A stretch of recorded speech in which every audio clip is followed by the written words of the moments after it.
Bonjour à tous, j'espère que vous allez bien. Bienvenue sur ma chaîne YouTube. Aujourd'hui, on se retrouve pour que je vous livre tous mes conseils pour bien préparer vos compétitions.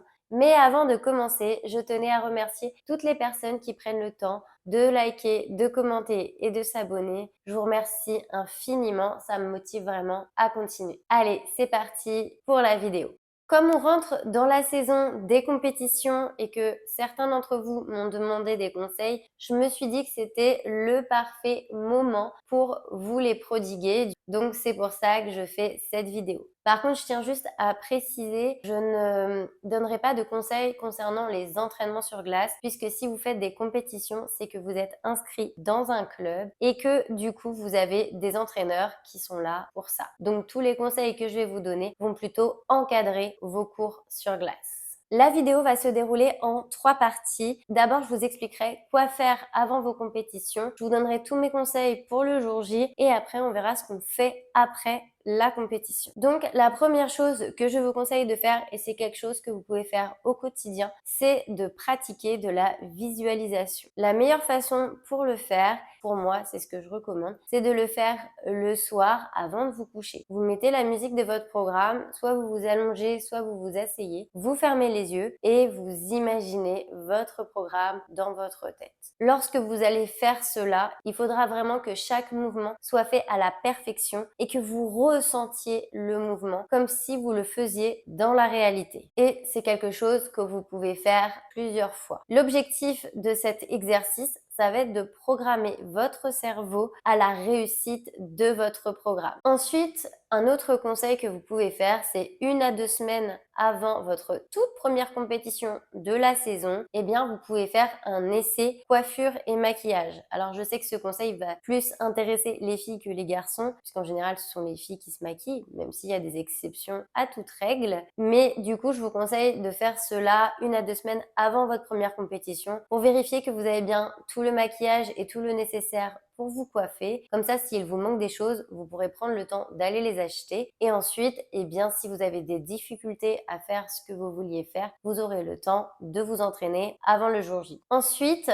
je vous conseillerais de connaître bien le règlement et le contenu de votre programme. Alors, quand je parle du règlement et du contenu, je parle surtout, par exemple, du nombre de tours dans les pirouettes ou alors du fait qu'il faut que, par exemple, votre séquence de pas utilise bien toute la piste. Parce que oui, forcément, si vous préparez votre compétition, vous savez déjà les éléments que vous devez faire dedans. Mais là, je parle plus des détails. Si vous connaissez bien ces détails, vous pourrez prendre le temps à chaque entraînement de faire bien attention à chaque détail et du coup, bien vous préparer pour les compétitions. Si jamais vous ne connaissez pas bien le règlement de votre catégorie, que vous voulez plus de détails, j'ai fait 2 vidéos sur le règlement, sur le sujet et dans lequel je vous renvoie à tous les documents qui pourraient être nécessaires. Donc en cas de besoin, n'hésitez pas à les regarder. Je vous laisse les liens en barre d'infos. Ensuite, toujours 1 à 2 semaines avant votre compétition, je vous conseille de vérifier votre affûtage. Si vous voyez qu'il est encore toujours très bien et que vous pensez qu'il durera parfaitement jusqu'à votre compétition, on laisse comme ça. Par contre, si vous voyez que vous arrivez enfin, que ça accroche plus très bien la glace, là, je vous conseille de faire affûter vos patins. Pourquoi je vous le conseille 1 à 2 semaines avant? Parce que ça va dépendre aussi de votre rythme d'entraînement. Parce que si vous affûtez vos patins, il faudra quand même que vous vérifiez que l'affûtage est bon et que vous vous entraîniez quelques séances avant la compétition pour bien être à l'aise. Ensuite, je vous conseille d'avoir un rituel d'échauffement au sol et sur la glace. Au sol, je vous conseille de toujours vous échauffer avant vos entraînements, mais aussi d'avoir vraiment un échauffement rituel, si je peux dire les choses comme ça, où vous ferez toujours les mêmes exercices dans l'ordre. Alors je sais qu'il y a beaucoup de gens qui n'ont pas forcément le temps de s'échauffer avant chaque entraînement, mais je vous recommande de le faire le plus souvent possible. Ça vous aidera vraiment à vous préparer pour les compétitions et en plus, ça vous apportera du coup des repères le jour de la compétition. Lorsqu'on a des repères, on gère un petit peu plus facilement son stress, donc ça peut vraiment être quelque chose de très bien. En plus, lorsque l'on a l'habitude de s'échauffer au sol, eh bien on connaît la durée de son échauffement au sol et du coup, le jour J, ça vous permettra d'avoir une meilleure organisation et de savoir à quel moment vous devez aller vous échauffer au sol par rapport à votre heure où vous allez devoir monter sur la glace.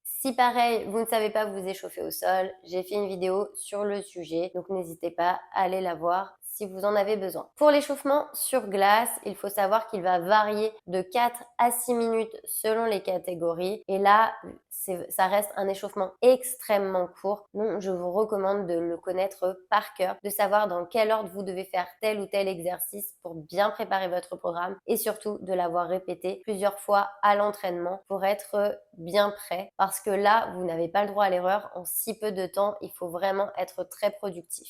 Le fait de connaître à la fois vos échauffements sur glace et au sol vous permettra vraiment de vous rassurer si vous êtes quelqu'un de très stressé. Lorsque l'on sait ce qu'on doit faire, on est quand même beaucoup mieux dans sa tête. Donc c'est peut-être un petit détail, mais sachez que chaque petit détail pourra faire vraiment une grosse différence à la fin sur le résultat. Le conseil suivant va concerner les cours sur la glace. Alors oui, je sais, j'ai dit que je ne donnerai pas de conseils, ce sera le seul, mais beaucoup d'entraîneurs le font, donc je trouvais ça intéressant quand même de vous en parler, c'est de faire une mise en situation. Moi, je sais que dans les clubs où j'étais, on faisait souvent des mises en situation. L'objectif de la mise en situation va être de se rapprocher un maximum de l'environnement que l'on va vivre en compétition. Du coup, je vous recommande de vous maquiller comme à la compétition, de vous coiffer comme à la compétition et de mettre votre tenue. Pareil, on fait l'échauffement au sol qu'on fera le jour J, tout comme on fait l'échauffement sur la glace, la présentation et la révérence. Vraiment, on essaye de faire tout à l'identique pour vraiment reproduire aussi tout ce qui est émotionnel, puisque en fait, le vrai objectif de cette mise en situation, c'est aussi de faire son programme avec une forme de stress pour être moins stressé lorsque l'on sera à la compétition. Et on fera cette mise en situation toujours 1 à 2 semaines avant la compétition pour pouvoir se réentraîner après et refaire les choses qui ne se sont pas bien passées. Ensuite, mon conseil suivant, eh bien, ça va être un conseil qu'on va faire la veille puisque ça va tout simplement être le fait de préparer son sac.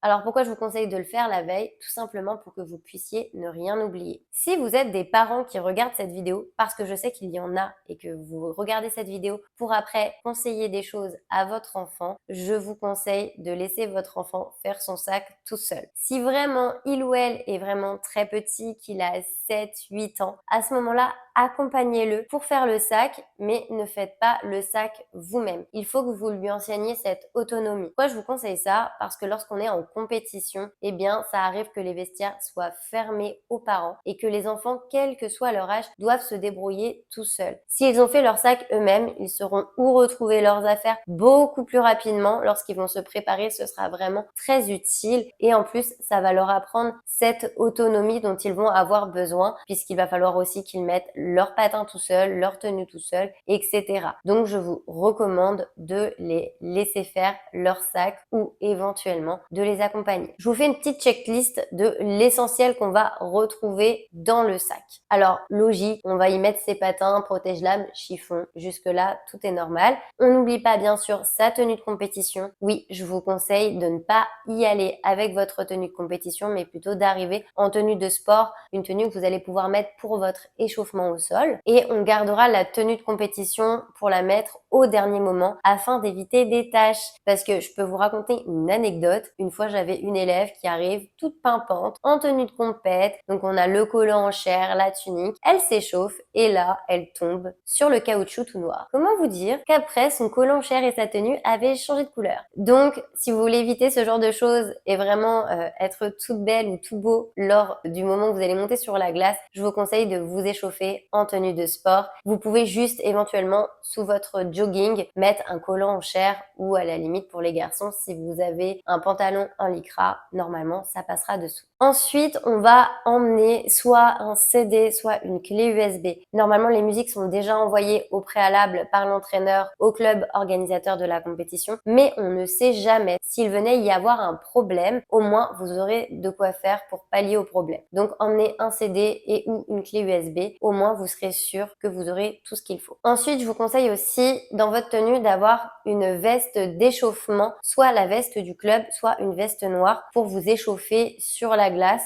c'est toujours plus classe que d'avoir un gros sweat tout moche. Voilà, ça renvoie une meilleure image de vous-même, donc c'est quelque chose que je vous recommande. Comme je le disais juste avant, eh bien d'emmener un rechange si vous l'avez pas mis déjà sur vous et que vous n'avez pas écouté mon conseil précédent. Un rechange, c'est bien aussi lorsqu'on va se changer après le programme et qu'on enlèvera sa tenue. Une trousse de maquillage et avec quelques accessoires de coiffure comme de la laque pour faire d'éventuelles retouches si nécessaire. De l'eau, des mouchoirs, un goûter. On sait jamais si on a besoin de boire, si on a une petite faim, ça dépanne toujours. Et pour finir, un truc qui est aussi très important et qu'on rappelle trop peu souvent, les ordonnances de vos médicaments. Surtout si vous avez un traitement, je pense par exemple aux personnes qui ont de l'asthme, il faut savoir que certains médicaments pour l'asthme sont des médicaments considérés comme dopants. Si vous n'avez pas d'ordonnance avec vous pour prouver que vous avez besoin de ce médicament, eh bien vous serez considéré comme participant dopant s'il y a un contrôle antidopage. Donc on emmène toujours ces ordonnances avec soi. Et mon dernier conseil à faire avant la compétition, eh bien ce sera tout simplement la veille, on se couche à une heure raisonnable et on mange sainement. Ça peut paraître anodin, mais les petits détails, comme je vous le disais tout à l'heure, peuvent faire vraiment la différence. Et si par exemple vous vous êtes couché à pas d'heure et que vous vous levez le lendemain fatigué, vous allez forcément moins bien performer. Alors on va passer au conseil du jour J et le premier, eh bien ce sera tout simplement de se préparer. Donc quand je parle de préparation, c'est maquillage, coiffure, chez soi ou à l'hôtel si vous êtes dans une compétition qui est loin de chez vous. Tout simplement parce qu'à la patinoire, c'est vraiment pas pratique de se préparer. Donc même si vous arrivez par exemple longtemps avant à la patinoire, moi je conseillerais toujours de se préparer chez soi ou à l'hôtel et à la patinoire. Si jamais votre maquillage a bougé ou votre coiffure, vous refaites une petite retouche, mais au moins ce sera beaucoup plus simple à faire que de repartir de zéro dans une patinoire où il n'y a pas forcément des miroirs accessibles, une bonne lumière, etc. Ensuite, normalement, votre entraîneur est censé vous donner une heure d'arrivée. S'il ne le fait pas, moi je vous conseille d'arriver 1h30 avant votre heure de groupe d'échauffement. Alors pourquoi 1h30? Ça peut paraître très tôt, beaucoup à l'avance. Il faut savoir normalement que si la compétition a de l'avance, elle a le droit d'avoir jusqu'à 1 heure d'avance. Même si en général, quand il y a 1 heure d'avance, les juges et les organisateurs de la compétition sont assez tolérants et essayent de vérifier que tout le monde est là avant de poursuivre la compétition, ils ont aussi le droit de continuer même si vous n'êtes pas là. Donc, je vous recommande de venir 1h30 à l'avance. Comme ça, vous aurez 30 minutes pour pouvoir pallier à ce changement un peu surprenant qui pourra engendrer un peu de stress et comme ça vous aurez aussi le temps de vous échauffer un peu et de vous préparer beaucoup plus sereinement que si vous arrivez une demi-heure avant ou 1 heure avant. Et normalement, de toute façon, je crois que dans le règlement, c'est conseillé que les patineurs arrivent 1 heure avant aussi. Et je vous conseille aussi d'emmener quelque chose pour vous occuper éventuellement si jamais il y a du retard. Comme ça, vous aurez quoi vous vider la tête si jamais vous n'avez pas envie de regarder la compétition. Ensuite, durant votre échauffement au sol, je vous conseille de prendre le temps de placer votre programme. Pourquoi je dis ça? Parce qu'en fait, souvent les programmes, ils sont montés face au juge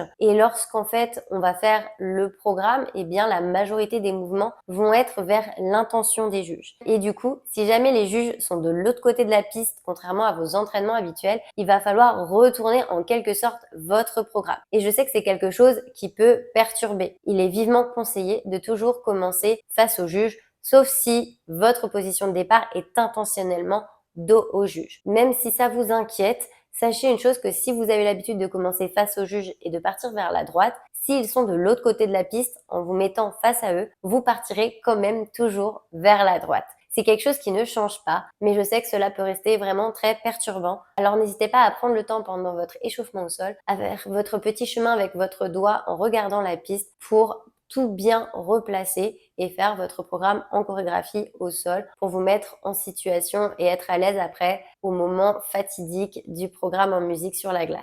Ensuite, alors là c'est pas vraiment un conseil mais c'est dans l'organisation, je vous conseille de prévoir entre 10 et 15 minutes pour pouvoir aller mettre du coup vos patins, comme je viens de le dire, votre tenue, aller aux toilettes, boire un coup pour le faire en toute sérénité sans se stresser. Si vous prenez un laps trop long, vous allez perdre ce que vous avez fait pour vous échauffer et du coup votre corps va se refroidir. Et si vous prévoyez un laps trop court de temps, eh bien vous allez être stressé pour vous préparer. Essayez de trouver un juste milieu. Ensuite, on va passer à la présentation. Donc ce qu'il faut savoir, c'est que lorsqu'ils vont appeler votre nom, vous avez 1 minute pour vous placer placer. Donc c'est une minute qui peut paraître très courte et en même temps qui est très longue. Normalement, il n'y a aucun souci, vous avez le temps. Au moment où on va vous appeler, du coup, vous allez faire une présentation. N'oubliez pas de commencer toujours face au juge et après, s'il y a du public de l'autre côté, vous faites la présentation de l'autre côté pour le public et vous vous placez. Une petite chose à savoir qui là n'est pas un conseil, c'est juste une information, mais on sait jamais, ça vous sera peut-être un jour utile. Si jamais votre musique ne commence pas au bon moment, par exemple, vous n'avez pas entendu le début de la musique parce que ça arrive des fois, les débuts de musique sont trop bas et du coup, on n'entend pas le début, on perd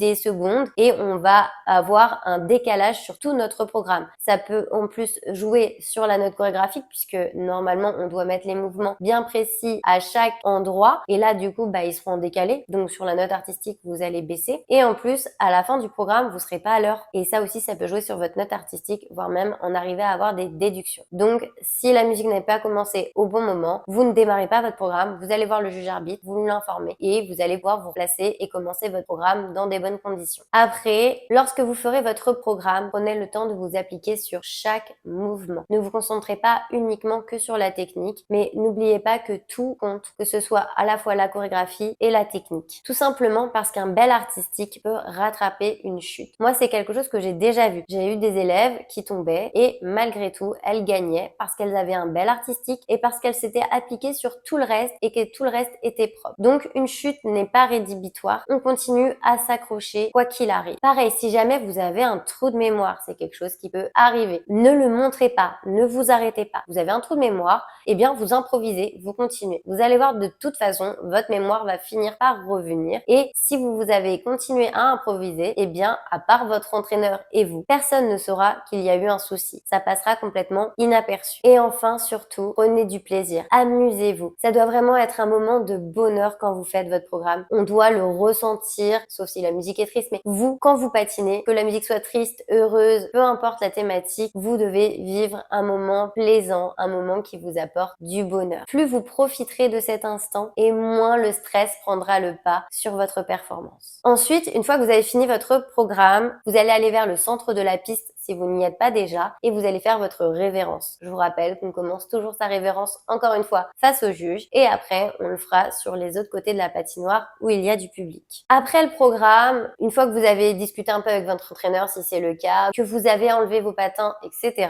je vous conseille de vous étirer. Je sais que beaucoup ne le font pas et même en disant ça, ne le feront pas. En général, tout le monde préfère aller s'amuser. Je vous recommande quand même de le faire pour avoir une bonne récupération et d'autant plus si vous êtes un patineur ou une patineuse qui a 2 programmes et que là, vous venez d'effectuer votre programme court. Il faudra que vous ayez bien récupéré pour pouvoir bien patiner le lendemain. Donc, prenez 10 minutes, c'est pas très long, pour vous étirer et bien récupérer. Et enfin, le dernier conseil de cette partie, eh bien, ça concernera le podium. Il est vivement recommandé de rester jusqu'au podium. Alors, je sais que ce n'est pas forcément possible. Si vous ne pouvez vraiment pas, eh bien, partez. Mais si vous le pouvez, allez au podium, mettez votre tenue. Si le podium est sur la glace, on n'oublie pas de mettre ses patins. C'est toujours beaucoup mieux vu par le jury puisque c'est lui qui va venir vous remettre votre récompense. Et donc, par respect pour le jury, eh bien, c'est recommandé de rester jusqu'au podium. En plus, normalement, lors du podium, vous pourrez récupérer votre feuille de score, sauf changement particulier. Et c'est quand même vachement plus pratique d'avoir la feuille que de devoir aller le chercher après sur Internet. Et si jamais le podium est au sol,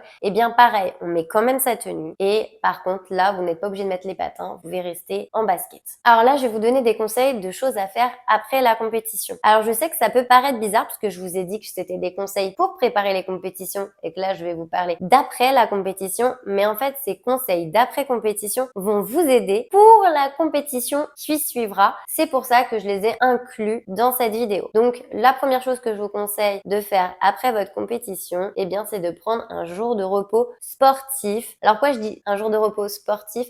Parce que tout simplement, si votre compétition était le dimanche et que par exemple, vous faites des études ou que vous allez encore à l'école, vous avez cours le lendemain, vous ne pourrez pas vous reposer complètement. Par contre, je vous conseille de ne pas aller vous entraîner. Alors, je sais que ce n'est pas de mon ressort, que c'est quelque chose qu'il faudra voir avec votre entraîneur, mais je vous le dis quand même parce que on oublie trop souvent de prendre des temps de repos. Oui, il faut s'entraîner pour progresser, pour évoluer, mais il ne faut pas oublier ces temps de repos. Ils sont vraiment très importants pour une bonne récupération. N'oubliez pas, une compétition, ça joue à la fois sur l'aspect physique, mais aussi émotionnel. Et du coup, c'est encore plus fatigants que des entraînements habituels où on va s'entraîner plusieurs heures. Donc, il faut un temps de repos pour se remettre à la fois physiquement et émotionnellement de votre compétition. Donc, c'est quelque chose que je vous recommande vivement. Ensuite, prenez le temps de laver votre tenue et vos collants. Et une fois que tout est propre et sec, on range tout au même endroit. Comme ça, c'est prêt d'office pour la compétition suivante. Et s'il est arrivé une quelconque chose, par exemple, à votre tenue, vous avez le temps d'aller voir, par exemple, une couturière, si c'est une couturière qui vous a fait votre tenue, pour faire la modification, réparer un trou, j'en sais rien,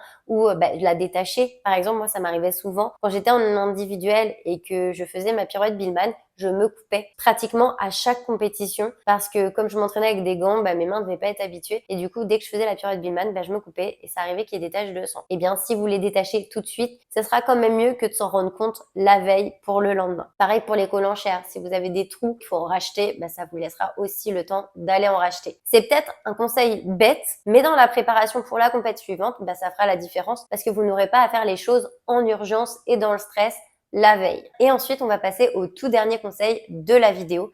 Ça va être de faire un bilan de la compétition. Donc, pour faire ce bilan, déjà, je vous conseille d'avoir votre feuille de score qu'on vous aura soit remis au podium ou soit que vous serez allé chercher sur Internet. Normalement, on les retrouve toujours. Et de vous munir aussi d'un papier et d'un crayon. D'abord, vous allez analyser votre feuille de score qui vous permettra d'évaluer ce qui a été techniquement et artistiquement ou ce qui n'a pas été. Et ensuite, je vous propose de vous poser les questions suivantes pour faire votre bilan. Donc, je vous les liste. La première chose, ce serait un peu de faire l'état des lieux de votre état avant le programme, le jour de la compétition. Dans quel état physique vous étiez? Est-ce que vous étiez fatigué? Est-ce que vous étiez en forme? Est-ce que vous étiez malade? Est-ce que vous pétiez le feu? Ensuite, de votre état émotionnel. Est-ce que vous étiez stressé? Est-ce que vous étiez détendu? Est-ce que vous étiez content d'être là? Est-ce que vous aviez très peur? Est-ce que vous étiez triste parce que vous aviez vécu quelque chose de difficile dans votre vie privée? Voilà, on évalue toute cette situation puisque ces paramètres vont avoir une influence sur votre performance. Ensuite, on va analyser du coup qu'est-ce qu'on a fait de bien. Donc là, on peut reprendre notre feuille de score.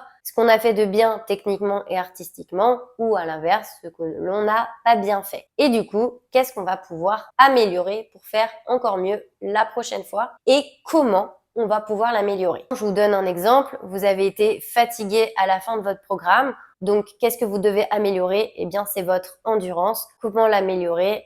Par exemple, ça va être faire certains exercices comme aller courir, faire de la corde à sauter, faire de l'intervalle training, etc. Je vais pas développer, c'est juste pour donner un exemple. Ensuite, vous pouvez aussi réfléchir à l'attitude de votre entraîneur. Est-ce qu'il a une attitude qui correspond à vos besoins? Est-ce qu'il s'est assez occupé de vous? Est-ce qu'il s'est trop occupé de vous aussi? Ça peut être quelque chose qui peut vous déranger. On a tous un caractère différent. Il y en a qui vont avoir besoin qu'on s'occupe énormément d'eux. Il y en a qui auront besoin de plus de solitude. Est-ce qu'il vous a encouragé comme vous en aviez besoin ou pas? En fait, évaluez tout l'accompagnement que vous avez reçu et s'il vous a correspondu ou pas et qu'est-ce qu'il faudrait changer si ça ne vous a pas correspondu et aussi ce qu'il fait de bien et qu'il devrait continuer à faire pour que vous puissiez continuer à bien performer. Je vous parle de l'attitude de l'entraîneur parce que ça aussi, ça peut avoir un très gros impact sur votre performance. Et c'est vrai que quand on se sent soutenu et en confiance, on patine beaucoup mieux que quand ça n'est pas le cas. Et la dernière chose que vous pouvez faire dans ce bilan, c'est de vous fixer un objectif pour la compétition suivante. Je vais faire une petite parenthèse sur le bilan. C'est vrai que c'est quelque chose que je vous recommanderais de faire avec votre entraîneur, mais je sais qu'il y a très peu de clubs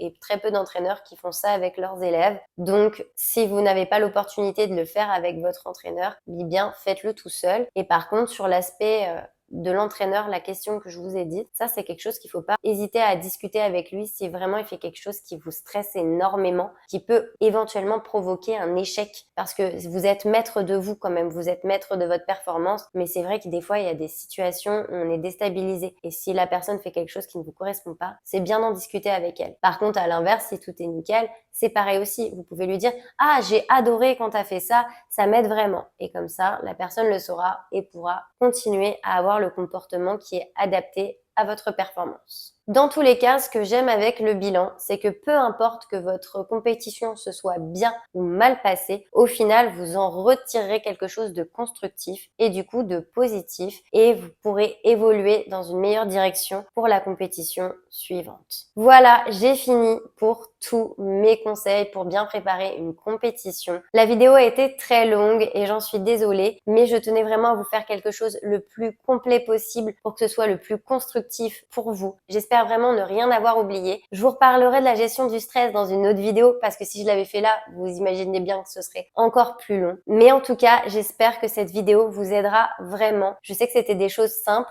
Pour certaines choses, je sais que c'est logique, mais c'est toujours bon, je pense, de parfois le rappeler. Et n'oubliez pas, les petits détails peuvent faire de grandes différences. Donc j'espère que grâce à ces petits conseils, vous pourrez aborder vos futures compétitions avec beaucoup plus de sérénité, de positivité et d'enthousiasme. Sur ce, je vous fais à tous de gros bisous et je vous dis à bientôt pour une prochaine vidéo. Bye bye!